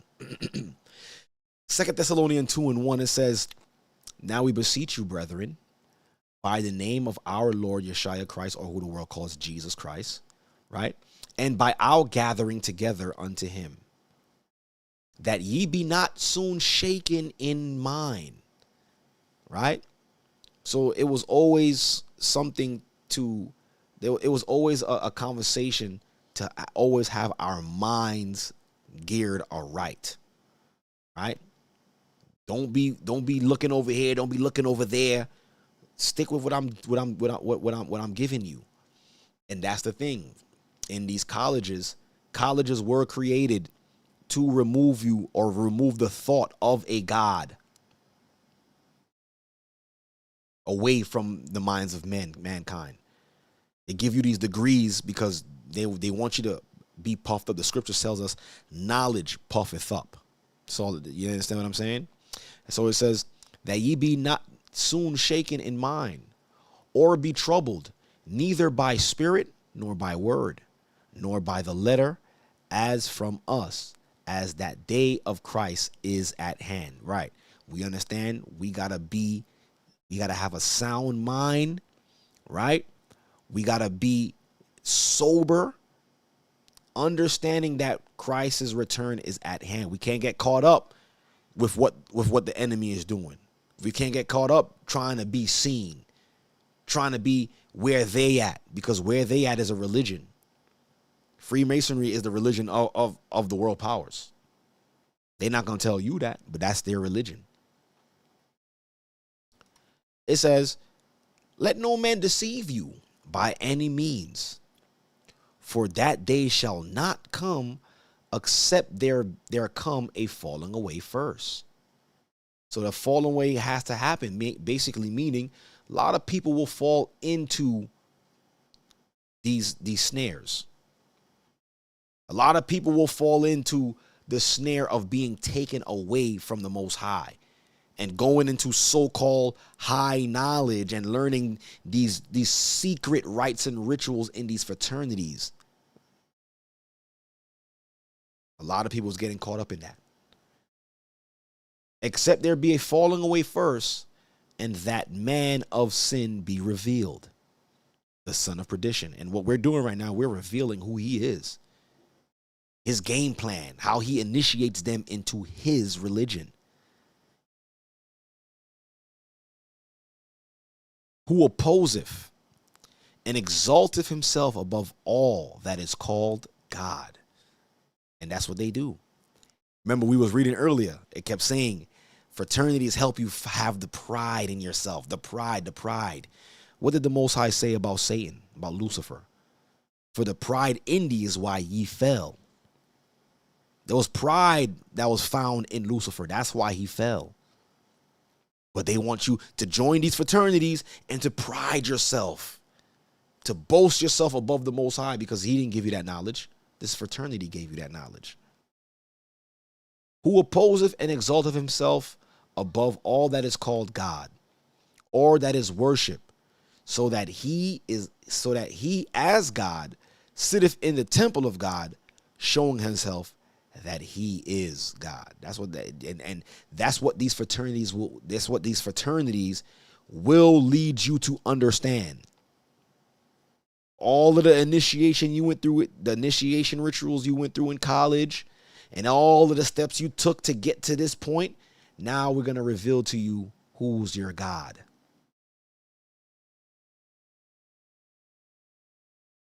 It says, remember ye not that when I was yet with you, I told you these things. And now ye know what withholdeth, that he might be revealed in his time. It says, "For the mystery of iniquity doth already work." So there's the mystery of it, which we was one of the mysteries of it we just exposed tonight, right? We just exposed, right, fraternities and sororities, all of these things.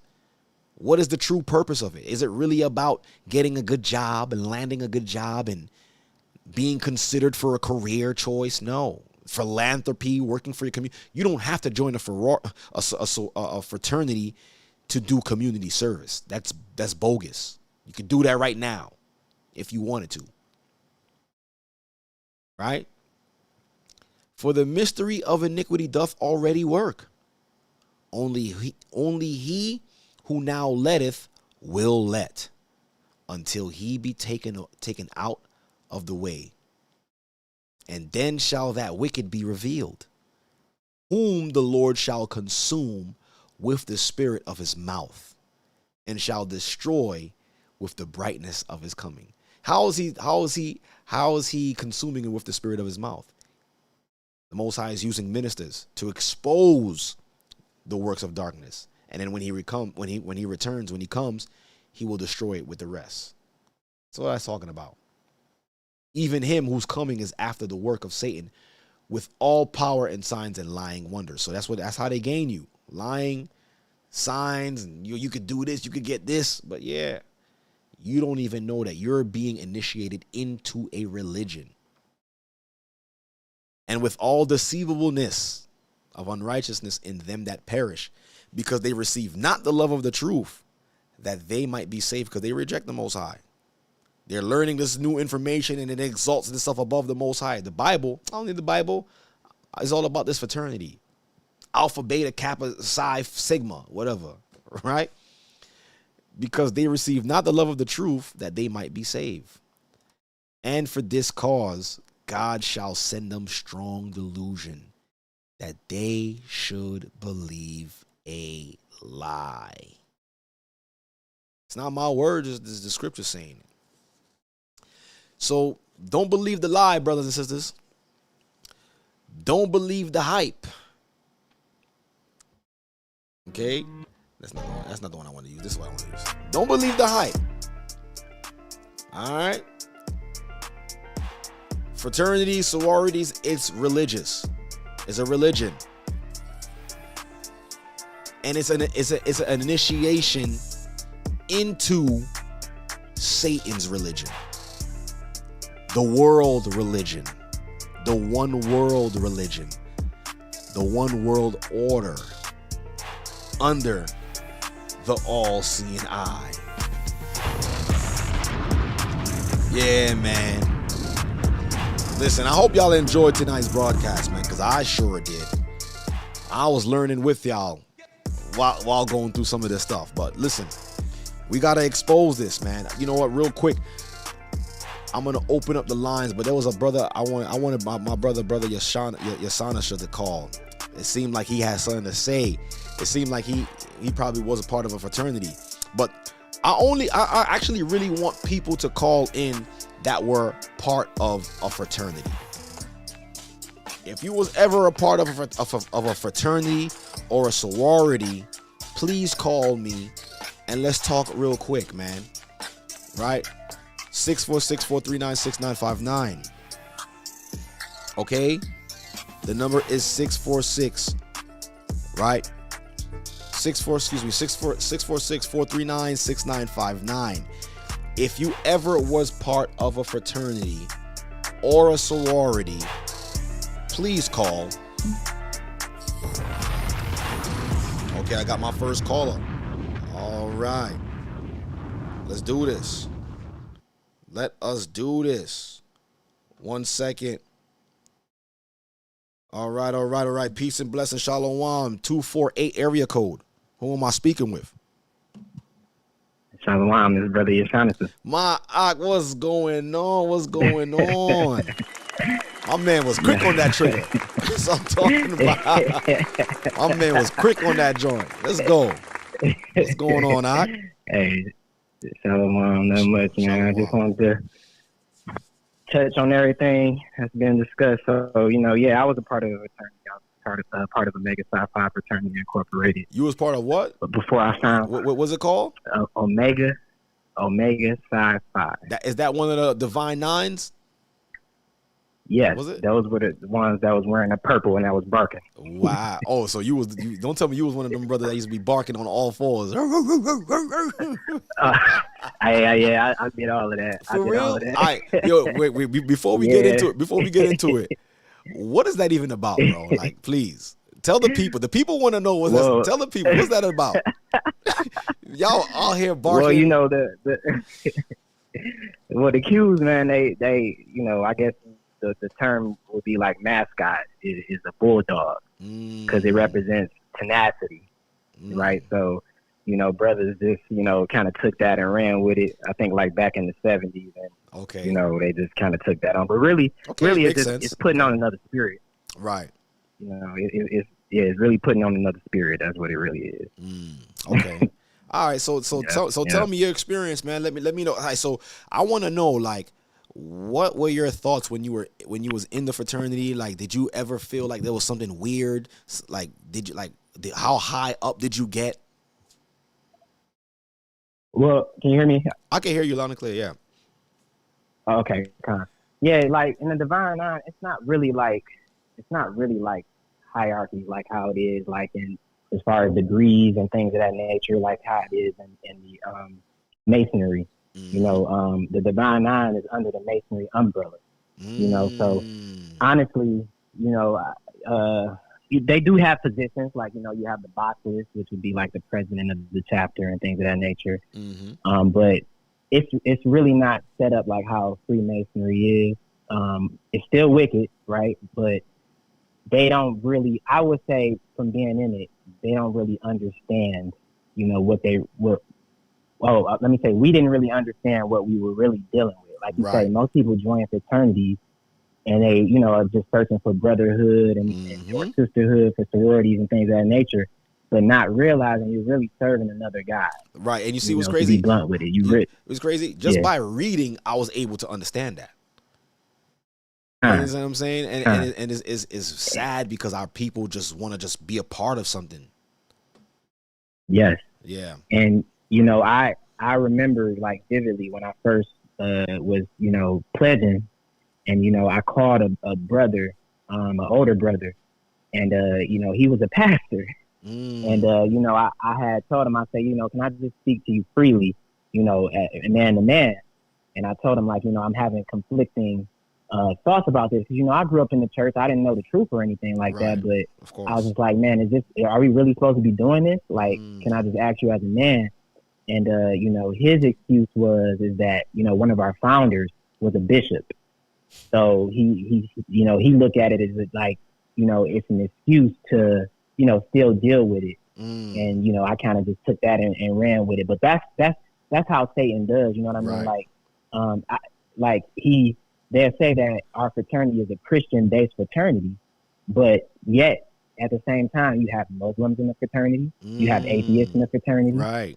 All these different people, you got all types of exactly. So it's not really truly a Christian-based fraternity, and you're really, like I said, serving another God. Like another quick example is, when you pledge, and I'm sure it's like this in the other fraternities, but when you pledge, like for us, anytime we said Omega, we would have to bow our head. That's worship. Yeah, of course. Yeah, you get what I'm saying? Like that's worship. You see that? Yeah. So it's like in every chant that you do, 9 times out of 10, you're chanting the name of that God. You're, like we would say Omega, like so. Wow. You're literally worshiping another God. You're doing yes, you do good things in the community. You give back to the community, but when the first time that I went out with brothers to feed the homeless, right, and did some ministry out there, handing out flyers, street preaching, and things of that nature. Guess what? There were Satanists out there feeding the homeless. Satanists. There were Satanists out there, literal Satanists doing the same thing, passing out sandwiches to the homeless, bro. And we know they were Satanists because we didn't know at first, but we offered them flyers and stuff. And, they said, no, thank you. They were polite. But when they walked away, one of the sisters, she opened up her umbrella and it had the Baphomet on it. And it said, do as thou wilt. You get what I mean? So it's like, when you're in it, you never, like Satan knows how to mask everything. You're Yeah. never gonna feel like, oh, okay, this is the wrong thing to do, Mhm. you know. But you know, like I said, at the end of the day, you know, all of them, you're serving the wrong guy. You can do all those good things that you're doing in Christ's name. Of course, You know what I right. mean? You don't need a Instead of- fraternity for that. Exactly. And Exactly. You don't need a let fraternity for me that. ask you though. I don't know if you can talk about it. Can you talk about any of your hazing experiences? Ah, man. I mean, the good, clean just ones. like the brief, like, you know, we would always say, like, you know, anytime somebody asks you, you know, you say, you know, Lakers top 5 and 9 hazing fraternities. You said, wait, you know, what? People, I didn't get that last part. You said it so fast. I'm like, I said that, you know, back in the day when somebody would ask you, you would say, like, Omega Psi Phi is a non-hazing fraternity. But at the end of the day, you know, we know what really goes down, right? So I also put it like this. Like, you've seen the movie School Days, right? Yeah, I remember. Yeah. Yeah, So it was stuff like that. It's similar. On a low level, it's similar to that, right? Okay, you know? okay. So, you know, there's different rituals. You know, one of the things that was a red flag to me is when I started learning the scriptures, you know, like I said, we would have different rituals and different phrases you would do to charge another brother to understand that he's a Q as well. So some of the rituals that we would use when I started to learn the scriptures, I'm like, oh, these are scriptures, but instead of saying God or Christ, you say Omega. Wow. So it was like, damn, we're using scriptures and taking out, you know, God or the Most High or in Christ, and we're importing, you know, the name of our fraternity inside of it. So it's like that. To me, that was just wicked. That was like the one big red flag to me when I started learning the truth. Right. And that's what kind of got me up out of it. So, you know, amongst other things, you know, it didn't sit right with my spirit. You know, a part of me wanted to kind of like stay in it and use it as a tool to pull brothers out of it. But, you know, it's too deeply rooted, bro. Yeah, it's too deeply rooted. I was still able to do that, you know, even denouncing. You know what I mean? Praise Like I had brothers would call me and ask me, you know what I mean? Like, hey, I don't necessarily agree with everything, but, you know, I see why you did it. And, you know, I'm willing to even learn more about what you deal with. So all praise to the Most High for that. God. And the last thing I want to say, if we have time, I'm sorry, but is that, you know, to any brothers and sisters out there that, you know, might be younger and considering joining in the these fraternities and sororities, just understand that you're literally putting on another spirit, and you're opposing yourself against Christ and the Most High. I remember vividly when I denounced, and I packed all of my fraternity gear inside of a box and gave it to my line brother. When I was packing my fraternity gear inside of that box, I was literally shaking, as it was like a spirit was like holding on to me, like, don't let go. Really? Like it was like I remember vividly, bro. You said you were shaking. It was like I was shaking as I was putting the paraphernalia inside the box. As I was putting the paraphernalia inside the box, I was literally shaking. Like the spirit was holding on to me, like don't let me go. You know what I'm saying? So I know for a fact that I had a spirit on me. Right. And in those chants, and we called it marching, we called it hopping, but to the world it's like stepping. All of those things that you're doing, in the midst of you doing that, you're putting on another spirit and you're chanting to another God that's opposing the Most High. So, you know, I would caution any brother or sister that's considering it, from somebody that was in the midst of it. You know, I'm not even going into full detail of what I could go into, but I mean, we could talk on the side about that. You could put me on. You know what I mean? But listen, man, praise the Most High that you got out of that, because that thing had you barking and doing all type of stuff. But praise the Most High, praise the Most High, you out of there. You out here making the music for our people now, waking up the souls, man. Praise the Most High for that, man. So if you could do it, man, it could be done, man. And these are the kind of conversations that we got to continue to have for the younger generation, to see, like, yo, it's not all that cool and cracked up to be once you really know the origin and the deep dark secrets behind the glamour. You know what I'm saying? Yeah, yes, sir. Yeah, bro. Yo, I really appreciate you calling, man. I was hoping for somebody to call. Like when I seen you post, repost this on your story, and you said I should have to call it. I'm like, I knew in my spirit, I knew you was in the fraternity. I knew you were. So I'm like, yo, yeah, man. I need my Ock to call, man.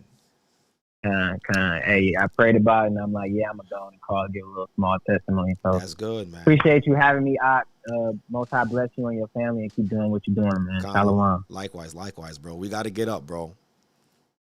Yes, sir. Definitely. All right, Ock. All right, shalom. Shalom. Yeah. Wow, that's interesting, man. He said as he was putting the stuff away, he felt himself shaking.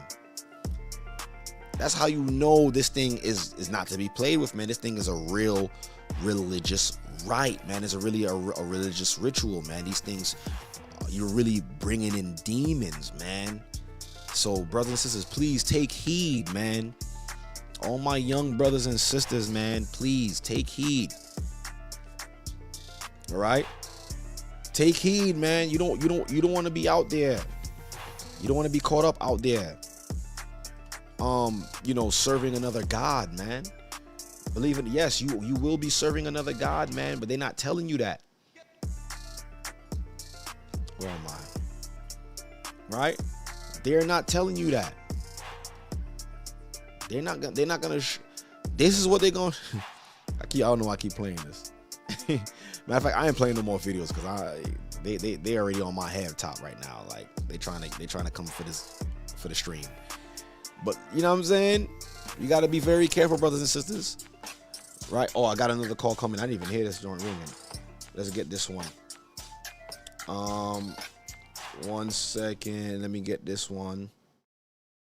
All right, 667 area code. Who am I speaking with? This is Danita from DMV. Hey, shalom, Sister Danita. How you doing, sis? I'm good. Great topic tonight. I did catch the middle to the end of what you was, discussing tonight, and I can say honestly, all praise to the Most High that I didn't join a fraternity, but let me say this for all the young people, because when I got out of Kaplan U, as soon as I graduated, I had people approaching me from different sororities to join, and it was crazy because I was like a straight A scholar when I left there. And, they was like, join our alumni, and I was like, no, thank you. I was just, they was forcing you. Feel right. They were trying to force you. They was like, we're looking for your kind of person. They kept saying, we're looking for your kind of person.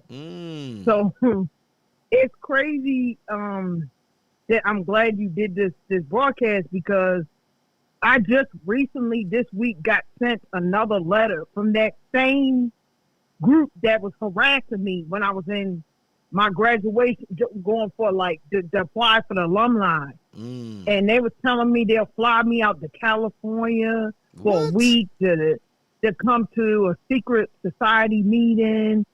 I mean, I got the letter sitting right beside me. That's crazy. And I said, you know what? This is like the fourth letter.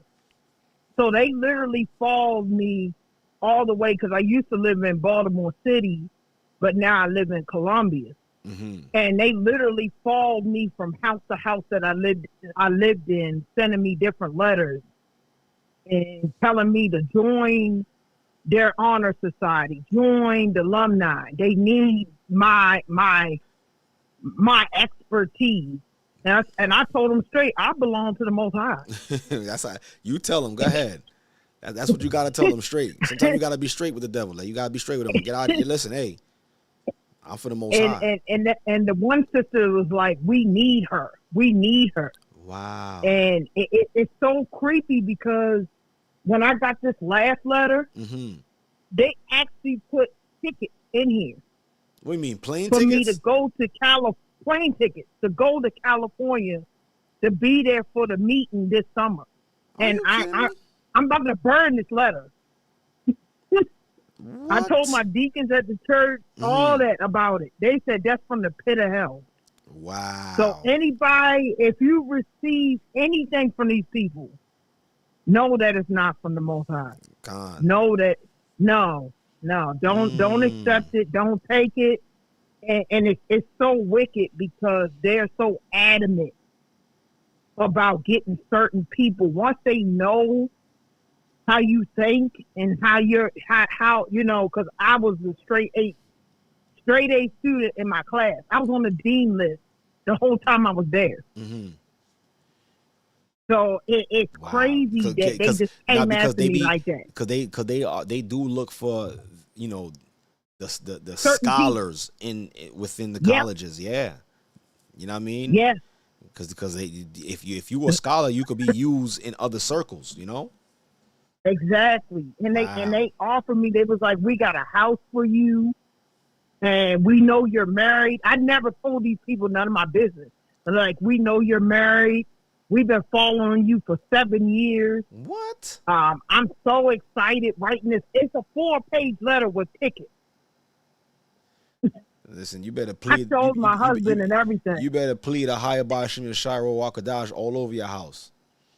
Okay? Con. Because they watching, but they got no power over you though. They have no power. All praises be to the Most High. Power. For real.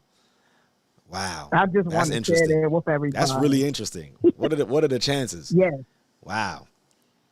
Well, praise the Most High. You always call and bring some great points, Sister Danita. You always do that. DMV in the house. DMV is in the house. Con.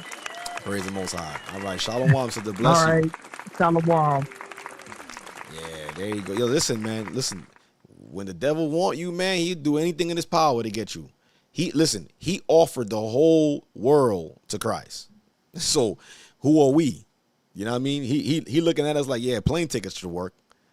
Yeah, we'll fly you to Cali. And some of us like, Cali, I never even been off my block. Brothers would have flew out there in a heartbeat. You understand what I'm saying? But praise the Most High, man. Praise the Most High for the show. Praise the Most High for the calls. Like I said, I definitely want to do a part 2. Maybe if it be the Most High's will, I could do a part 2.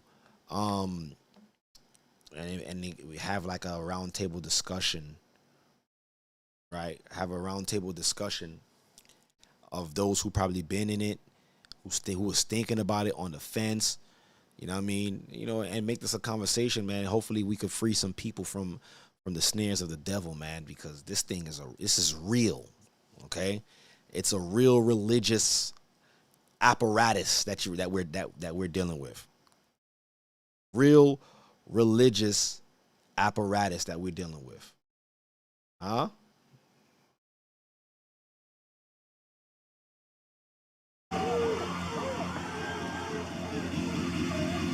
You trying to be out here? The brothers of Alpha filled with spirits. Look at this. What? The ladies of Alpha Kappa Alpha Sorority Incorporated. I wanted to see the brother that was barking. I'm sorry. I'm just so amazed by the barking. Not amazed, but I'm just like bewildered. I gotta see the barking again. And I'm gonna turn it off. Here he go right here. Look, him right here. Him right here. Look, right here. Look, oh, right here. I just had to see that one more time. But now I know why they do it. Now I know why. Praise the Most High. But praise the Most High, man. Yo, this was a great show, man. This was a great show, man. A great topic, great breakdown, great edification, great everything, man. Y'all know how we do it, man. Every Thursday, man. Y'all know how we do it, man. Yeah, I'm dropping bombs on them now for some reason. I just wanted to have that sound effect. But listen, man, we got to do this for the Most High. And that's what it's going to sound like when the Most High drop a bomb on this wicked society, man. When the Most High send Christ and destroys this place, man. Oh yeah, bamboozled, yeah. All right, but praise the Most High, man. I really do appreciate you guys for coming in. Once again, brothers and sisters. So this week, yeah, it's looking like this week will be the last week that I will be streaming for about a couple of weeks until I get situated in a new house, right? So I gotta take down everything, and like if you could see inside my house right now where I'm living now, everything is in boxes and packed up and getting ready to move, right? But then you know, I'm gonna have to reset up, you know, the new studio, whatever the case is, and to be back before you guys. So I'm gonna still, Most High will, I'm still try to check in. I'll probably do like some short videos on the phone or whatever the case is. But as far as streaming like this at this capacity, it's gonna be not like this for a while, right? But I'm happy. I'm happy about the turnout of tonight's broadcast. So you guys could come back and rewatch this, and you know, just get fueled for the next time I come back on. But you know, just keep me in your prayers, keep my family in your prayers. I'll do the same for you guys, and let's continue to work, brothers and sisters. Let's continue to strive for righteousness. Let's continue to hold the fort, right? Let us not slumber, right? Let us be sober. Let us be vigilant. Right, you know, as we see the days approaching, because as you can see, Satan is not playing fair. He got brothers on stage barking and all of that, and you know, sisters dancing and twerking and all of this stuff, and trying to bring you into their religion. So we just got to be very, very careful, very, very careful. But you know, I really do appreciate y'all for coming out, man. On this Thursday, it's 10 o'clock. You know, I know a lot of us got work in the morning, so do I, but you could be anywhere in the world, but you're now tuned into the Born of Levi experience. Yeah,